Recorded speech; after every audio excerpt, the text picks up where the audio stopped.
dhegeystayaal ku soo dhawaada warkii WhatsApp Media oo aan saakidin ka soo gudbinayno bartaana ku leenahay YouTube-ka ama channel-kayga YouTube-ka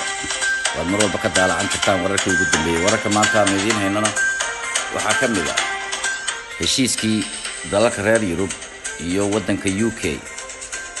oo kadib cadaadis badan iyo gorgortan badan loo ogolaaday ra'iisul wasaaraha dalkaas Ingiriiska Theresa May in loogu daro waqtiga iyadoo waqtigu kaga ekaa toddobaadka soo socda waqtiga ayaa loogu daray ilaa inta laga gaarayo 12 bisha April waxaan loo sheegay maadaama baarlamaanka dalka Ingiriisku uu diiday 2 jeer heshiiskii lagaga bixi lahaa ururka midowga Yurub inaan xilli dambe loogu dari doonin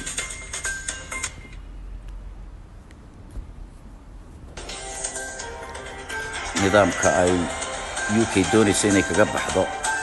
midowga Yurub ayaa waxa uu yahay mid maalinta ka dambaysa ku sii adkaanaya waddanka Ingiriiska iyo waliba ra'iisul wasaaraha oo ku sigatay inay xilkeeda ku weydo hoggaanka waddankaas Ingiriiska kadib markii baarlamaanku ay aad uga soo horjeesteen qodobada laga wada hadlayo ee u dhaxeeya midowga Yurub iyo dalka Ingiriiska midowga Yurub waxa aasaasay markii ugu horeysay 6 waddan oo kala ahaa dalalka Belgiumka Jarmalka Ingiriiska Faransiiska Holland iyo Norway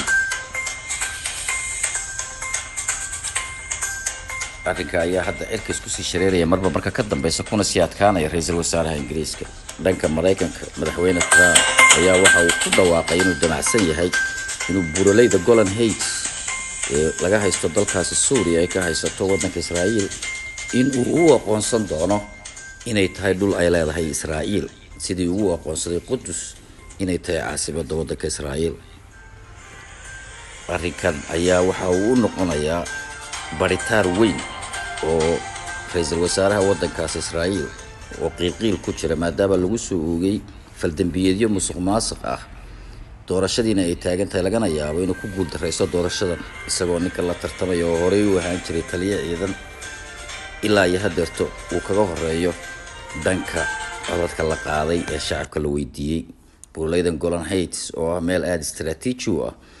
ayaa waxa hadda gacanta ku haya ciidamo yar oo ay leedahay qaramada midoobay ciidamadaas oo la kala dhigay dagaalkii 1967 dhex maray waddanka Israa'iil iyo Suuriya ciidamadaas oo ka socda qaramada midoobay